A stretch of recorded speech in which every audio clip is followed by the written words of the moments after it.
Hey guys, decided to do an iPhone vlog today. iPhone and iPad vlogs are actually some of my favorites. I think they're very personal, so don't feel bad if you're one of those ladies that uses an iPhone. I enjoy those. Um, so I just wanted to update you a little bit on where we are in our decision making. Um, I've been saying all along that we're not going to do IVF with ICSI until next year.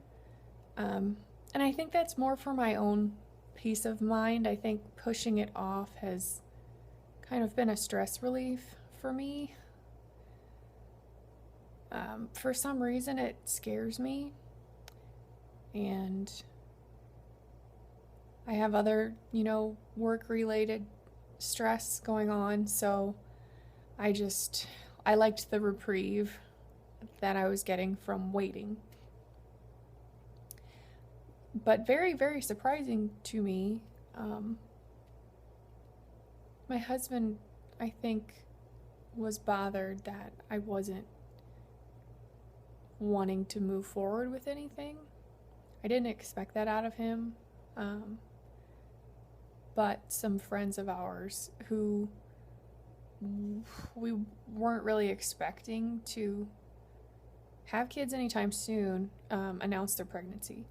And it really shocked him. And it made him jealous for the first time of someone else. So, I've explained to him that I need through October to take my licensing exam. But then why not? After that's over, why not? I mean, really, whatever I'm afraid of, I can't really put my finger on. I think I forgot what we're doing this for. I don't know if that's ever happened to anyone else, but just the mechanics of trying to get pregnant it's been 2 years of that, and I think it's become more about getting pregnant than it has been about having a baby. And it's like I've forgotten that there's a baby at the end of all of this treatment. So I reached out to a friend a friend of mine has a friend who went through infertility treatments, and our mutual friend was kind enough to set us up, give each other email addresses. And so I talked to her, and turns out that she went through a lot of the same struggles that I'm going through. Do I tell my employer? How is that going to impact my job? Because I'll need to be using sick time around, egg retrieval and egg transfer week. How much do they need to know? What's the right person to tell? And then just the I don't know. I have apprehension about IVF with ICSI. It's very invasive, So this friend of a friend said that she wouldn't have felt right if she hadn't given it her all. And for some reason, just jumping in with both feet and just doing the injections gave her comfort. It comforted her to know that she did everything that she could. And that really affected me in a good way. I think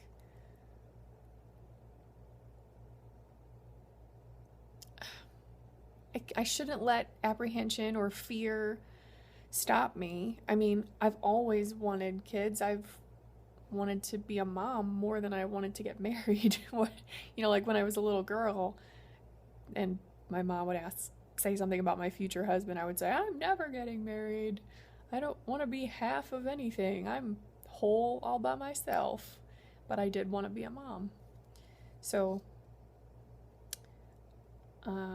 I think when you are denied something for long enough, your coping mechanisms take over, and I think I have taught myself how to cope with, never getting pregnant. So I taught myself a little too well. And screw it, you know? I deserve happiness. I deserve to have kids. My husband deserves to be happy.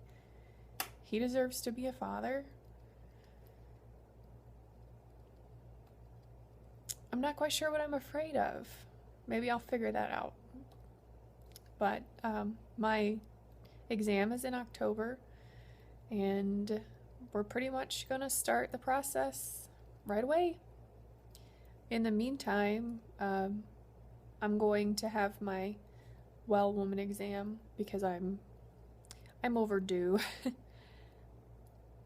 When we first sought medical help a year ago, maybe? Well, I don't know. Anyway,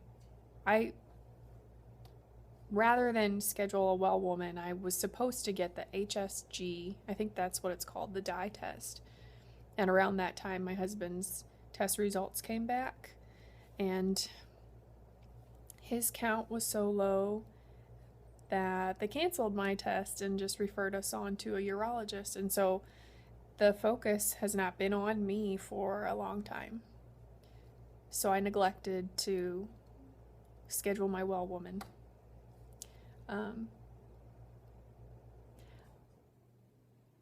There are 2 channels that I wanted to give a shout out to.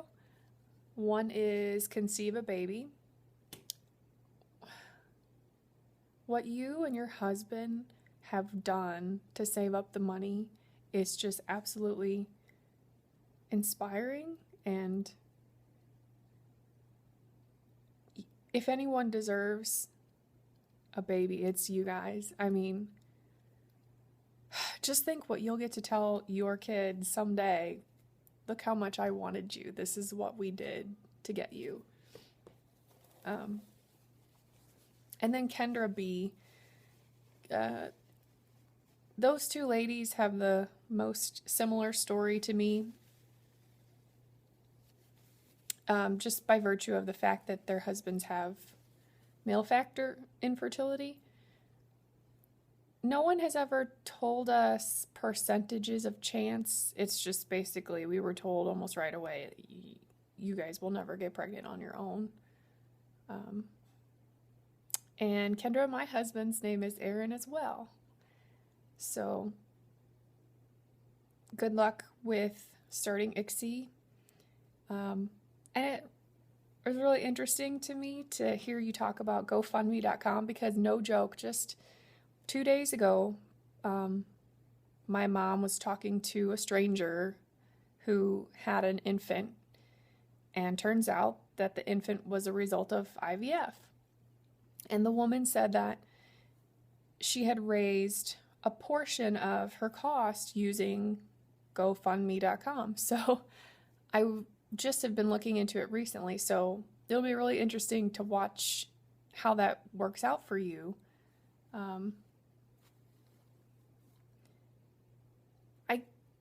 I almost considered telling friends and family that I will forego a baby shower if they would donate to a GoFundMe account.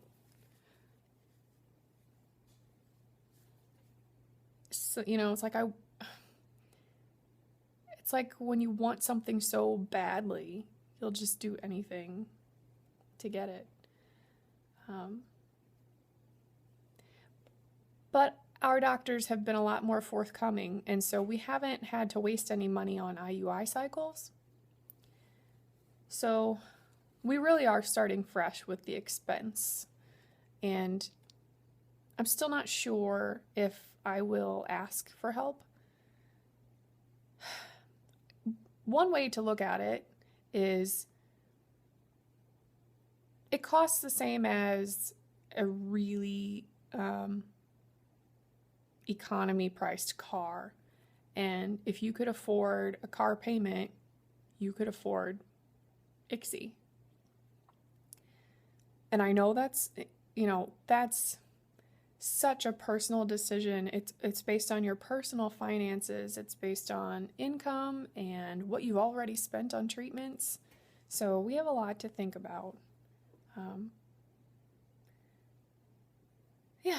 So what does this mean? We're doing ICSI this year, this late fall, early winter. And, as scared as I was, now that I've made the decision, I mean, my whole life has just been happier day to day. I'm just excited. I'm not as nervous about my exam, because whether I pass or fail, we start ICSI this year. So, good luck to you ladies, Miss Conceive a Baby and Kendra B.